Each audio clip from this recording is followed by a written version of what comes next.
Hola. Estamos con Mariano Muniesa, que es periodista musical con muchos años de carrera, además de haber escrito una gran cantidad de libros de esta temática, sobre todo especializado en rock y en heavy. Ha escrito más de 30 libros, muchos de ellos biografías de grandes rockeros. Ha trabajado en distintos medios de comunicación como es radio, como es prensa y como es tele. Y además Ujú. está propuesto por Unidas Podemos como consejero de Radio Televisión Española.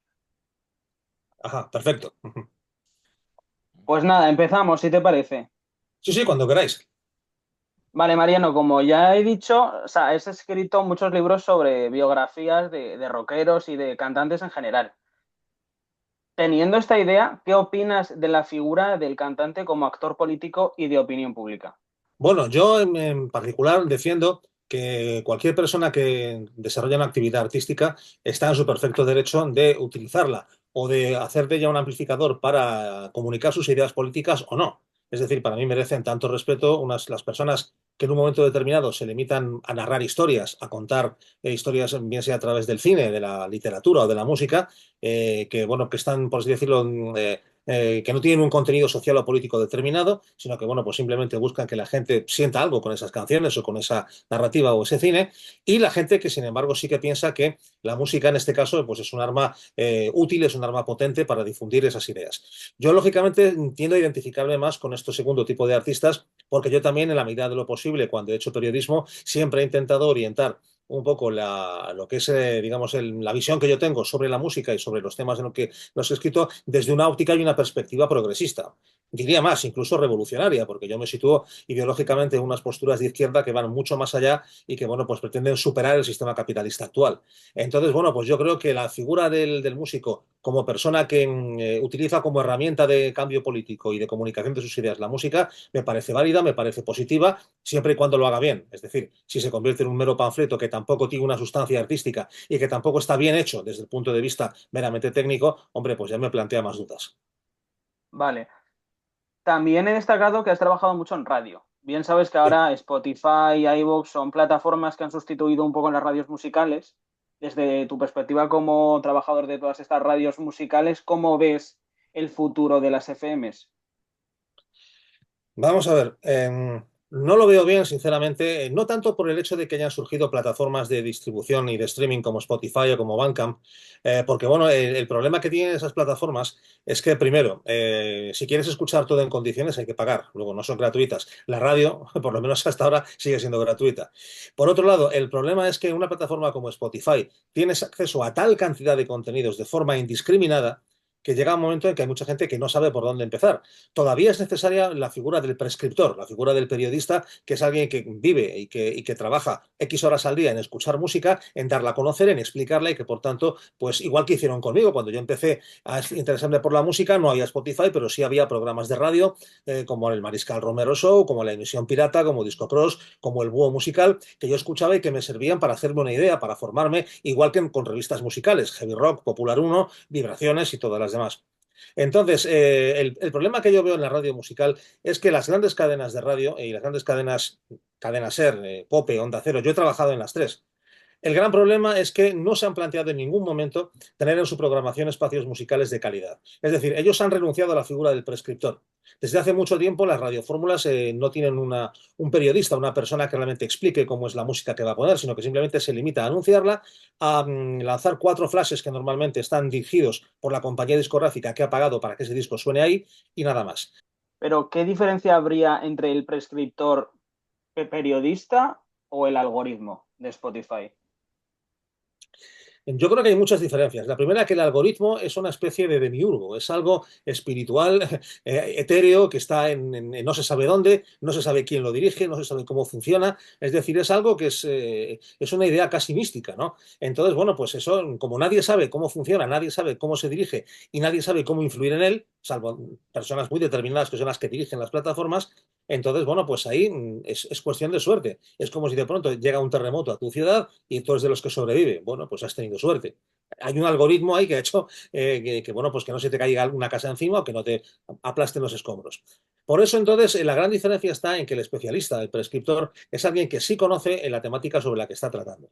Y entonces, pues puede aconsejar, puede recomendar, puede, sobre todo, fundamentalmente, más que aconsejar o recomendar, explicar. Bueno, Mariano, como sabes, la música y la política llevan vinculadas muchos años Ujú. y aquí en España hemos podido ver el caso de la creación del himno del Partido Popular ya hace 39 años o algo más Sí. reciente con el spot que hizo el PP madrileño con Isabel Díaz Ayuso cantando la canción de Ganas de Madrid para intentar conseguir votos. Ujú. ¿Crees que el uso que le dan los políticos a la música tiene un efecto real en la movilización del electorado? En general pienso que no, pero podría haber excepciones, depende de los casos. Es decir, Ujú. yo creo que en una sintonía o una coletilla musical o los ejemplos que has puesto, realmente yo creo que no van a incidir en ese tipo de electorado. O sea, el voto conservador es un voto prácticamente bloqueado. O sea, la gente que es de derechas es muy difícil que cambie su voto. Hay un nicho que ya está estructurado y que fundamentalmente, pues el que elija una canción más o menos atractiva, yo en mi opinión creo que nunca va a tener una influencia decisiva. Si nos referimos a un electorado quizá no tan ideologizado, no tan decidido, no tan convencido de sus propias posiciones, e incluso pensando un poco más en la izquierda, yo creo que una canción que más allá de que sea bonita musicalmente, que sea pegadiza, pero que por ejemplo sí que tenga un contenido, que tenga un mensaje, yo creo que no al 100%, pero en muchos casos yo creo que sí que puede ser interesante y sí que puede, en cierto modo, movilizar conciencias. Pues precisamente hablando del electorado de izquierdas, en la última campaña, bueno, en la reciente campaña de Estados Unidos, la Ujú. demócrata Kamala Harris usó la canción Freedom de Beyoncé Sí. para pues, lanzar su mensaje de libertad. En cambio, no ha tenido el efecto deseado. ¿Por qué crees que ha pasado esto?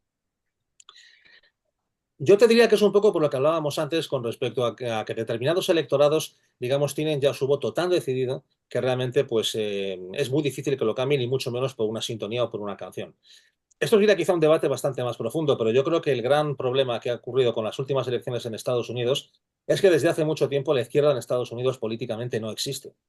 O sea, en Estados Unidos las únicas opciones posibles son, por un lado, la extrema derecha, el protofascismo del siglo XXI, que es Trump, y una derecha moderada, que es lo que representa el Partido Demócrata. Pero bueno, el sistema político americano siempre se ha basado fundamentalmente en que hay una alternancia política de dos partidos que en esencia representan los mismos intereses y que, bueno, tienen diferencias de matiz sobre temas educativos, temas religiosos, algo de política exterior muy tenue, pero que en el fondo realmente responden a un mismo interés común de gran potencia que es Estados Unidos.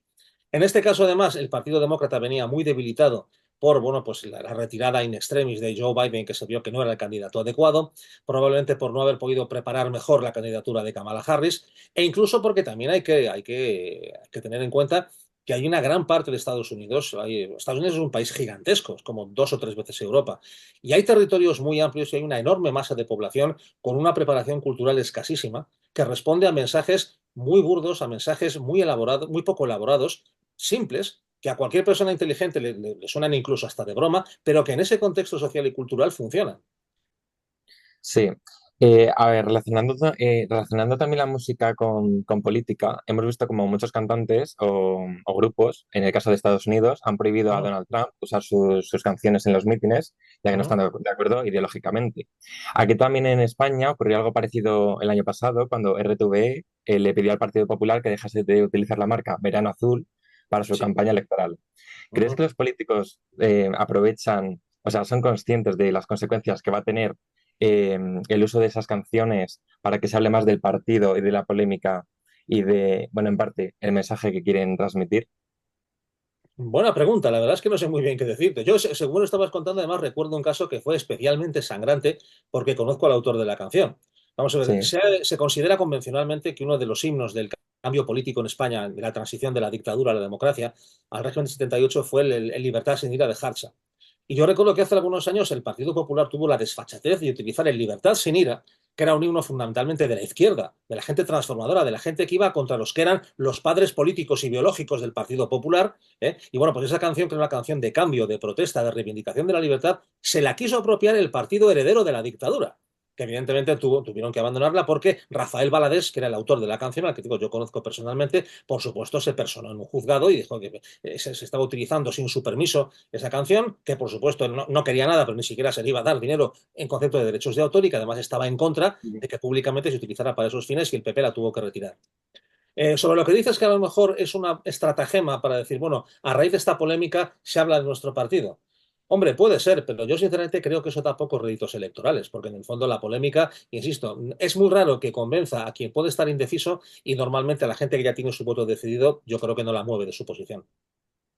En relación a lo que estabas diciendo antes de la política y los distintos espectros, y la música, claro, es verdad ¿Mm? que sobre todo cierto tipo de música, o en general, los movimientos sociales se encuadran más con el punk, el rock, o sea, todo este tipo de música con un carácter más revolucionario siempre se encuadra más con la izquierda, mientras que la Ujú. derecha no tiene, por así decirlo, un género musical muy Ya, concentrado, ¿no? ujú.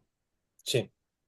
Sí, más yo creo que eso tiene una explicación muy sencilla, que es que fundamentalmente a la derecha nunca le ha interesado especialmente ni el mundo de las artes ni el mundo de la cultura. Más al contrario, normalmente lo ve casi como una amenaza. O sea, quieras o no, los artistas, la gente del mundo de la cultura suele ser gente que por precisamente haber tenido acceso a una educación, por haberse formado, por haberse cultivado, pues desarrolla masa crítica y es crítica con los problemas que ocurre y por eso en muchas ocasiones tiene una opción preferencial por posiciones de izquierda porque ve que sintoniza con su visión del mundo que suele ser más abierta, más progresista y más avanzada. Entonces, la derecha nunca le ha dado gran importancia a la cultura en el sentido de preocuparse por ella, excepto quizá en este momento. Yo ahí no me lo habéis preguntado, pero sí quiero incidir en algo que me parece muy importante.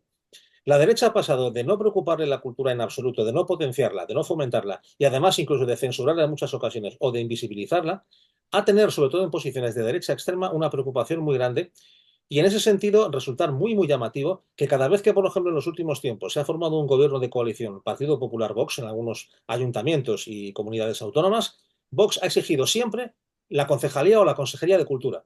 Por último y no menos importante, quería hablar sobre todo, somos la generación Z que utilizamos mucho las redes sociales y muchos músicos utilizan plataformas como Twitter e Instagram para sobre todo intentar introducirse en el mundo político. Y en el caso de Estados Unidos hemos visto como Taylor Swift enfatizó su ideología política, en este caso su compromiso con el Partido Demócrata, para un poco hacer campaña con Kamala Harris. ¿Cómo ves que los cantantes utilicen estas herramientas para dar apoyo político a ciertos personajes? Yo sinceramente lo veo bien, lo veo legítimo. Es un poco lo mismo que hablábamos al comienzo de la entrevista, cuando me preguntabais si considero válido el hecho de que un artista se posicione políticamente.